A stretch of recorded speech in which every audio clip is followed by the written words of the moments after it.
All praise is due to God. Gratitude is only for God, Lord of the worlds. Peace and blessings be upon his trustworthy Prophet Muhammad. Peace be upon him. I seek refuge with God from the accursed Satan. In the name of God, the most compassionate, the most merciful. Ladies and gentlemen, we are studying Surah Al Fatihah. The 2 verses of this surah have already been discussed. In them, an important point of discussion was regarding the 2 attributes of God Almighty, Ar-Rahman, or the compassionate, and Ar-Rahim, or the merciful. I had said that, generally, it is thought that these 2 attributes are mentioned in the way an adjective is used merely for emphasis. That is, the repetition is taken to serve the purpose of emphasis. For example, the author of Tafhim al-Quran explains this point by giving the example that when we wish to say good, we add pretty and say pretty good in order to express emphasis. According to this view, Ar-Rahim has been used to emphasize. However, my viewpoint in this regard is that it is not so. Rather, both these attributes signify 2 different aspects of the Rahmah, or mercy, of God Almighty. The passion and fervor found in the Rahmah, or mercy of God, like a fountain of mercy gushing forth, are expressed by Ar-Rahman. If you have ever noted the passion of a mother expressing her love for her child, or a father expressing his affection, or a bereft lover displaying emotions, the special passion and intensity seen there, the strange wildness, that is one aspect of their love, affection, and care. However, such expressions, though powerful, may lack constancy and sustainability. They may resemble a bubble that rises in excitement but then bursts. The second aspect of Rahmah, or mercy, is continuity and constancy. Emotions, by their nature, arise with passion and subside in the same way. But when there is also stability, sustainability, and permanence, then what to say? The mercy of God Almighty is of this nature. Hence, the word Ar-Rahman highlights one aspect of his mercy, and the word Ar-Rahim highlights another. This second aspect, the continuity and eternity of mercy, is the one that will manifest in the Qiyamah, or the day of resurrection. Thus, the Quran states, كَتَبَ عَلَى نَفْسِهِ لَلرَّحْمَةِ لَيَجْمَعَنَّكُمْ إِلَى يَوْمِ الْقِيَامَةِ. He has made mercy obligatory upon himself, so that he will surely gather you on the day of resurrection. What is this gathering for? It is for the manifestation of the eternal mercy of God Almighty. Human beings attain eternal life, a life in which there is no anxiety for the future and no regret for the past. This aspect of God's mercy is expressed by the word Ar-Rahim, and further on it is stated, Malik Yawmuddin, owner of the day of judgment. I have written that after Rabbil Alamin, meaning Lord of the worlds, these 2 attributes, Ar-Rahman and Ar-Rahim, make the reality obvious. The Master who has arranged such provisions of lordship has done so with no personal interest associated with them, nor is he dependent on this arrangement for the establishment and survival of his kingdom, nor does anyone owe him anything for which he had to make these arrangements. The only reason is that he is Ar-Rahman and Ar-Rahim. With this, the most difficult knot of this problem is opened. Why did God Almighty create this world? Why did he create you and me? This is purely the display of his mercy. There is no need of God Almighty associated with it. It is sheer mercy. Hence, I have drawn attention to these points. He is our Lord, the real Master, who has arranged this lordship. In doing so, he is Ar-Rahman as well as Ar-Rahim. Neither is any vested interest of his associated with it, nor is he dependent on it for the survival of his kingdom, nor does he owe anyone anything. If none of these reasons exist, then why has he made these arrangements? In the human world, when someone's personal interest is associated, he becomes very generous, or when he requires something for his existence, kingdom, or power, he becomes generous, or when someone owes something, he is compelled to give it back. but not a single one of these applies to God Almighty. Whatever understanding we achieve about God, we gain it through our consciousness, through the study of our nature, through the power of reasoning, through the reminders of the prophets, and through the knowledge acquired from the books of God. All of these testify to the fact that none of those human-like causes are associated with His arrangements. Thus, there remains no doubt that He is Ar-Rahman and Ar-Rahim, and it is purely out of His mercy that these exceptional arrangements have been made for us. It is the passion of His Rahmah or mercy that He has created us, and it is the sustaining, continuous Rahmah or mercy that allows us to constantly benefit from it. These two aspects together show how the arguments are wrapped within this surah. Though it is expressed in the language of acceptance and confession, when I recite this surah, I acknowledge that gratitude belongs only to God, the Lord of the worlds. His mercy and affection are eternal. Through this language of confession, I am actually making an argument that the Lord possesses the glory of having arranged this lordship without any need, without any personal interest, solely for the manifestation of His mercy. The appearance of that Rahmah or mercy sustains my lifeline. Through it, I gain consciousness, acquire my personality, achieve continuity, receive eternal life, and attain paradise forever. This is the peak of perfection of His Rahmah or mercy. This attribute has appeared. Now moving ahead, the attribute Maliki Yawmiddin or Master of the Day of Judgment is mentioned. This is the demand of His Lordship and of the continuity and sustainability of His Rahmah or mercy. It is the necessary condition of His being the Lord. And what has been further said? That He is Ar-Rahman or the compassionate and Ar-Rahim or the merciful. So in His Rahmah there is continuity, it becomes eternal. What does this imply? Its implication is that one day He will establish His court. Because in the way this world has been created, the court can never truly convene here. If you consider death as the end of life, then you will see that there is injustice, oppression, and tyranny. In it, the poor are crushed, the voiceless are silenced, and generally those who possess wealth, power, or similar resources are the ones ruling. Human beings are reduced to being their slaves. In ancient times, this manifested in one form. In the present times, it appears in another. Thus, the human being loses hope, and after this, it becomes very difficult for him to say anything with confidence about this world. But when we come to know that the apparent absence of the court of justice in this world will not remain unresolved, that the justice we long for, and for which humankind has struggled for thousands of years without attaining it in its true sense, that justice will indeed be established in the Akhirah or hereafter.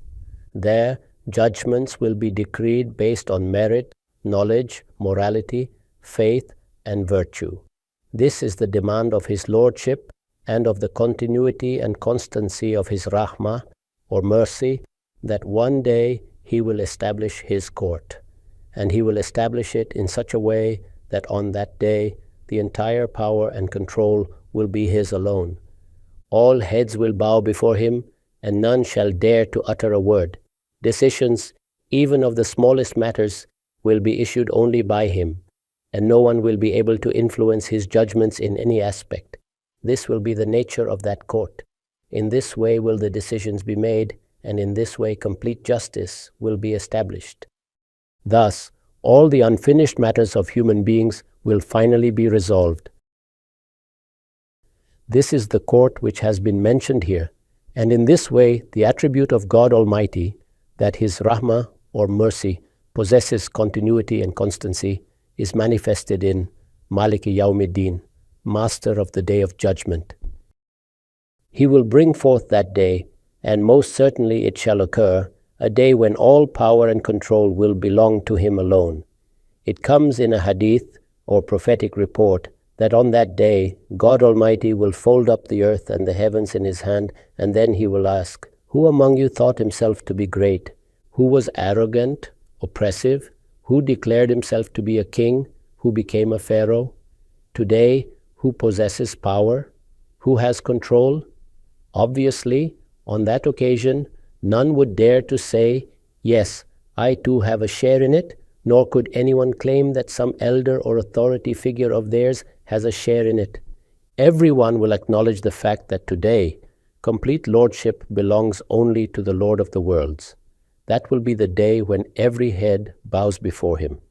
Nobody will dare to speak before him, and the justice that remains a dream in this world, but is never fully available here, will then take place. After this, it is stated, Iyaka na'budu wa iyaka nasta'in. You alone we worship, and you alone we ask for help. So, what has happened now? Earlier, the passive voice was being used. Now there is direct attention in the address. In the words of the servant, what pours out is his expression of association with his Lord. He says, Iyaka na'budu wa iyaka nasta'in. Lord, we worship you alone, and we ask only for your help. It is obvious that this has been said while restricting it only to God Almighty. We worship only you, and we ask only for your help. I have written in the notes of Al-Bayan that the word ibadah or worship in the Arabic language is originally used in the sense of submission and humility. This is the reality of the word. So what is worship in reality? It is khushu or submission and tadallul or humility. To stoop, to bow down, to fall in submission. This is how the word is used in Arabic for submission and humility. In the Quran, it becomes specific to that sincerity and humility which the servant expresses exclusively for his or her Lord. Thus, in the Quran, the word ibadah or worship has risen above its lexical meaning and has been developed as a term for submission and humility to God Almighty. Its real manifestation appears in worship, that is, when we submit ourselves to our Lord. When my being generates khushu or submission, how does it manifest? Whatever emotions are felt inside us naturally seek some form of outward appearance. So this emotion that I have recognized my Lord, that I have developed true marifa or gnosis of Him, and upon realizing that He is the creator of this vast universe, that my existence depends on His rahmah or mercy, that He has granted me existence, that all these ni'mah or bounties are His favors, that He has arranged my lordship, that He has given me intellect and life. And though He has sent me into this temporary world, He has promised eternal life for me. This realization fills the human being with love for Him. This emotion demands manifestation. Like all emotions, it needs to come forth. And in relation to God, its appearance is in the form of worship. The whole history of humankind bears witness to this reality. That is to say, what will be the etiquette of worship? What will be the proper ceremony for worship? This is a separate discussion, but the concise expression through which you can manifest this inner emotion is precisely worship or ibadah. The human being has a practical existence in this world. It is not the case that when there is an expression of emotion, it remains without practical implications. My practical existence impels me to transform my knowledge into action. Whatever feelings grow within me, or whatever understanding develops, these will also influence my physical being. My hands will extend, my feet will be eager to move, and before me lies a whole world. Due to this world, the knowledge that I possess becomes related to my actions. I have interpreted it in this way because the human being has a practical existence. For this reason, worship or ibadah extends beyond mere appearance and becomes necessarily associated with the physical being of the human. It does not happen that I feel the emotion of motherhood or fatherhood, sense paternal affection within me, and then it never translates into any practical action. In reality, emotions always seek a form of expression. There will be an outward appearance of them. Perhaps words are spoken, perhaps there is an outpouring of intense feeling. Look at a mother. When her motherly love manifests, she cuddles and embraces her child, she kisses the child's forehead, she keeps the child close to her. What is all this? These are the outward expressions of the love she holds within. These are the natural modes of displaying her affection. But in the practical world, the child also has real needs. Thus the mother must go beyond expression and act. She must procure milk. She must wake in the middle of the night when the child soils itself or cries. What is happening here? Initially, love was expressed in its pure and natural form. Now it is transforming into concrete actions. In the same way, all emotions may be analogized. For example, in the relationship between husband and wife, the essential manifestation is sexual attraction. But since we live practical lives, those lives translate into obligations and rights. Day and night interactions take form and responsibilities arise. Thus, love manifests in practical ways. The same is true of the father. He has a role in the child's birth. And as the child grows to consciousness, the father begins to fulfill his responsibilities. That love, which was once expressed merely in words or gestures, such as kissing, holding in the arms, pressing lips to the forehead, becomes something deeper. A father's eyes may fill with tears of affection, his heart may feel restless at the child's absence, but eventually his love assumes a practical shape. Some of these forms of expression are ritualized. In friendship and love, for instance, when we meet a friend, we feel joy. A peculiar excitement arises in our hearts. We embrace, we shake hands, we sit close, and in this way we express our affection. But afterward, practical responsibilities emerge. We invite him to sit, we offer refreshments, we inquire about his needs. If he is staying overnight, we make arrangements. These practical actions stem from the practical nature of human life. Thus, it is extremely important to recognize the real expression of our connection with God Almighty. What is its true manifestation? It is worship. Just as motherly love has a natural form of expression, and the bond of husband and wife has an essential manifestation, so too does our relationship with God Almighty find its essential form in worship or ibadah. But since we have a practical existence, this emotion connects to our lived reality just as other emotions do. In this way, along with worship, obedience also becomes part of it. That is to say, in worship, the aspect of obedience becomes highlighted. At such times, the human being's inner self bows before the divine being, and so too must the outward self bow before that being. The inner self has submitted. The emotions of humility or khushu and meekness or tadhalul are born. I place my head on the ground in prostration or sujud. This is an outward expression of the emotion of worship. The humility or khushu and submissiveness or khudu within me manifest themselves through words like Subhanallah and Alhamdulillah, uttered by my tongue, through bowing or ruku, and through prostration or sujud. This is worship. But once I seek to connect it to my practical life, then, just as I gave examples of other emotions, its link to lived reality appears. So what form does this take with respect to God Almighty? Just as the inner self bows to Him, so too must the outer self submit to His commands. In this way, obedience becomes part of worship.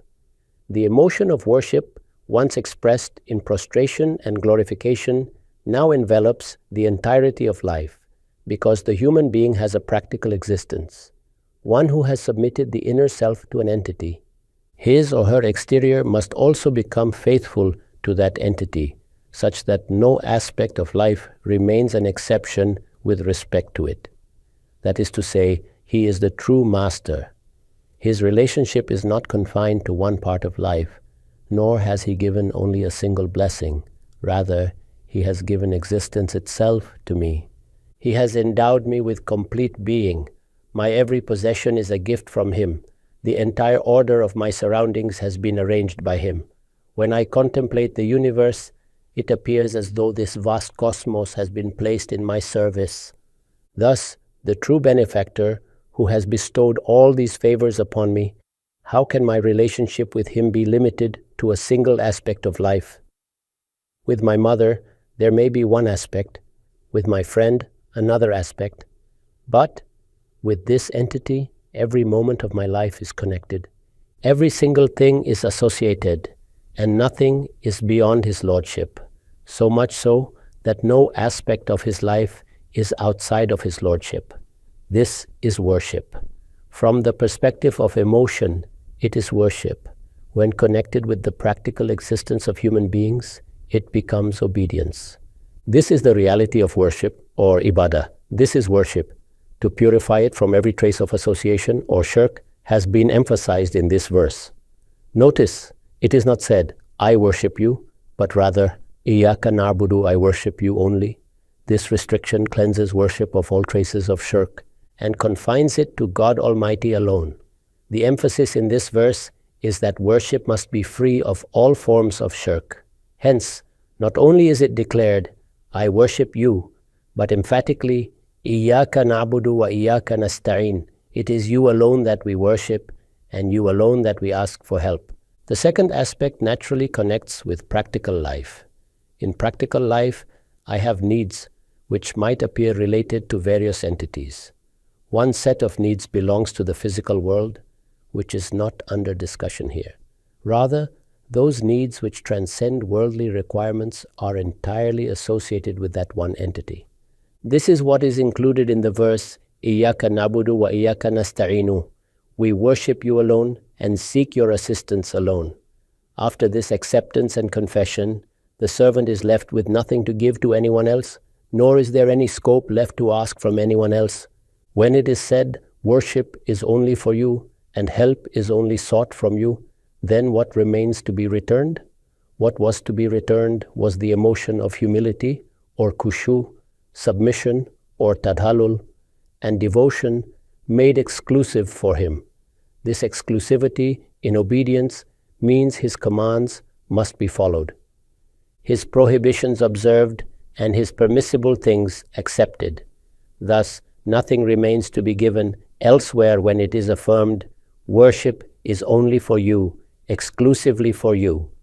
Likewise, nothing remains to be asked from another, for whatever lies beyond the material and physical realm will be sought only from the Lord. Therefore, in matters of worship as well as other affairs of life, the believer asks from God Almighty alone. The surah begins with profound thankfulness. If one reflects, it is a natural outcome that acknowledgement flows naturally from the tongue of the servant. Alhamdulillahi Rabbil Alameen, Ar-Rahimnir Rahim, Maliki Yawmiddin. All praise is due to God, Lord of the worlds, the entirely merciful, the especially merciful, Master of the Day of Judgment. It is on His command, His grace, and His benevolence that justice or daynuna will be manifested, becoming the final court for humanity, after which eternal life will begin. After this eternal life commences, He Himself will give recompense and reward, regarding which He has said, La khawf alayhim wa la hum yahzanun. There shall be no fear upon them, nor shall they grieve. Thus, what is the natural consequence of the emotions of gratitude and thankfulness?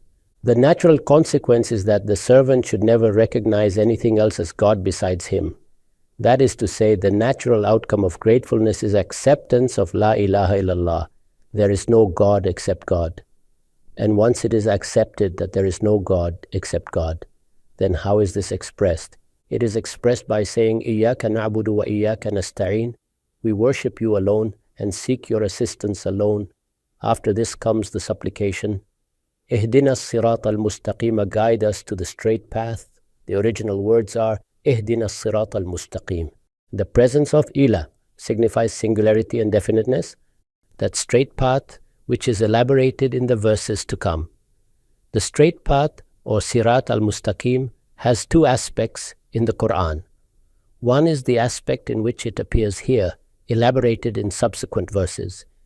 The other is that it is used as a Quranic term referring to the one and only path that leads to God, without crookedness, shown by His prophets, faith or iman in His oneness and righteous deeds performed with consciousness of accountability before Him. This is the straight path elaborated further in the following verses. Now note, Ehdina in the verse appears without ila. One usage of this verb is with the preposition ila to. In that case, the words would have been Ehdina ila siratil mustaqimi, guide us to the straight path. But it is not so here. The word comes without ila. From the standpoint of Arabic, this expands the meaning. If ila had been there, it would have meant, show us the place where the straight path lies. That meaning would have been limited. But with ila absent, a vastness of meaning is introduced. What is added, not only show us the path, but make our hearts firm upon it, instill in us passion to follow it, grant us steadfastness and determination upon it, guide us through its ups and downs, and keep us constant on it until death. Thus, the omission of ila forces the verb to connect directly to the straight path, making it not merely something to be shown, but something to be lived, traversed, and sustained with divine support. So I have tried to express all its aspects in concise words. Ahdina as-sirat al-mustaqim. Show us the straight path and make our hearts content upon this path. Imbue in us the passion to follow this path. Grant us consistency upon it. Maintain us and grant us steadfastness so that we may always remain upon this path. There will be ups and downs upon it. Various phases will come and tribulations will be there. In those times, guide us. And until when is this guidance, steadfastness, and consistency required? Until we die? وَلَا تَمُتُنَّ إِلَّا وَأَنْتُمْ مُسْلِمُونَ. Until our last breath, as long as life remains, we should remain steadfast upon this path. Further, the path is elaborated, صِرَاطَ الَّذِينَ أَنْعَمْتَ عَلَيْهِمْ, the path of those upon whom you have bestowed your rewards. There is a note in Al-Bayan on this, the path of those whom you gifted with your guidance, and they accepted it with their hearts and souls in such a way that your bounty was completed upon them in every possible manner. I had pointed out that this is a dua, supplication, expressed at a point in time when a great history had already passed. Being so positioned, the servant of God says, Sirat al-ladhina an'amta alayhim, the path of those upon whom you have bestowed favor. In Surah Al-Nisa, the 4th surah of the Quran, this has been elaborated in the 79th verse.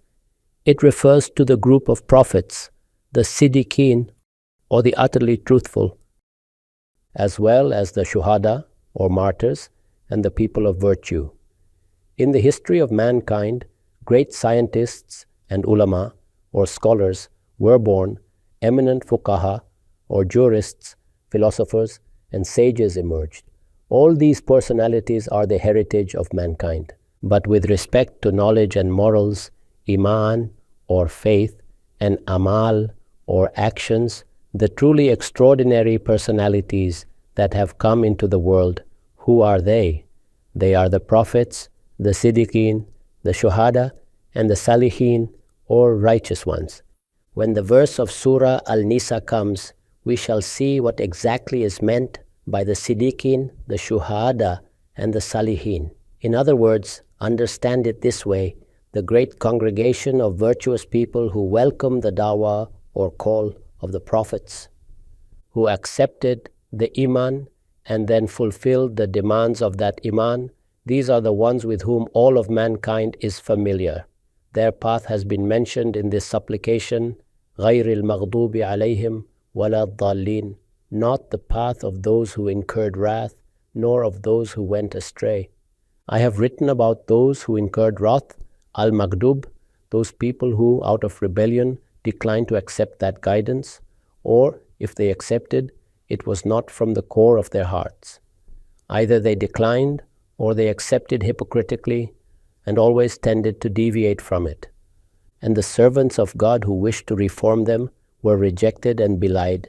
Some of them were tortured, and some were even killed. This is a complete history, preserved in both the Bible and the Quran. The specific places where this happened have been pointed out. Therefore, in return for their crimes, they were subjected to the wrath of God. Here, the reference is towards the Jews against whom Itmam al-Hujjah, or completion of proof, was established as elaborated in Surah Al-Baqarah. I had said that the relationship of reference and detail exists. Here, in one word, they are referred to as Al-Maghdub. Further in Surah Al-Baqarah, that group is discussed in detail, upon whom Itmam al-Hujjah was completed. Secondly, those who went astray, al-Dalin, those who, through deviations and innovations, so distorted the face of their religion that they themselves could no longer recognize it. Who are these strayed ones? They are those who, through their misguided innovations, distorted their religion to the extent that it became unrecognizable. Here, the reference is towards the followers of Prophet Isa, peace be upon him, upon whom Itmam al-Hujjah was established in Surah Ali Imran. With this, the arrangement of the surahs and how they relate to Al Fatihah also becomes clear. It appears that firstly, in a brief manner, a supplication has been made to God. Then, in response to this supplication, firstly the Maghdub are mentioned, those upon whom the proof had been completed, and then the Nazara, Christians, the Dalin. Here, certain hints are employed in the language, and in this way, the servant of God, with full consciousness of history, has made this supplication. Now, what will be the reply to this supplication? Naturally, it will be the appointment of the Prophet, peace be upon him. So this is the supplication of the era of the Prophet, or it may be called the request for the Quran by the servants of God. And in reply to this supplication, the whole Quran was revealed. It is this very thing that has been preserved as a symbol in our prayers. That is, we make this supplication and thereafter we recite some portion of the Quran. Thus, the relationship between them is that of supplication and its reply, and that of brevity and detail. If you observe, as the whole Quran has been revealed as a response to this supplication, its relationship with the Quran as a whole is precisely the same. Hence, it serves as the most befitting preface to the Quran. With this, the surah ends. Now listen to the simple translation of it. In the name of Allah, who is absolute mercy and whose affection is eternal. All gratitude is for Allah alone, who is the sustainer of the worlds, who is absolute mercy, whose compassion is eternal, who is the Lord of the day of judgment. O Lord, we worship you alone and seek your assistance alone. Guide us to the straight path, the path of those who have been blessed by you, not of those who incurred your wrath, nor of those who went astray. أقول قولي هذا وأستغفر الله لي ولكم ولسائر المسلمين. I say these words of mine and seek forgiveness for myself and you and for all Muslims.